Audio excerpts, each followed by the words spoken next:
For some reason, I've never seen Hey, people! This is recording. All right, Mr. Lynch, here we are again with practical conics sections.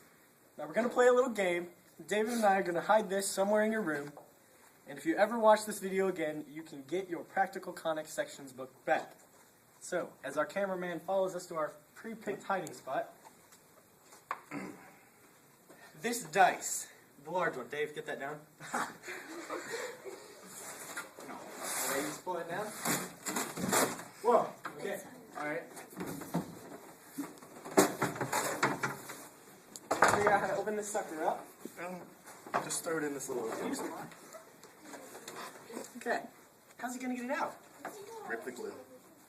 He's gone. Okay, Mr. Lynch, it's going in here. You might have to destroy this dice if you ever want your book back.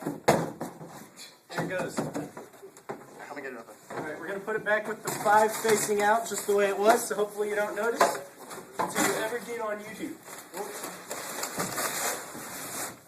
Alright, it's too far that way, too far. There. That's good. Sounds normal. Good? Alright. Alright, Mr. Lynch, this is on YouTube for you.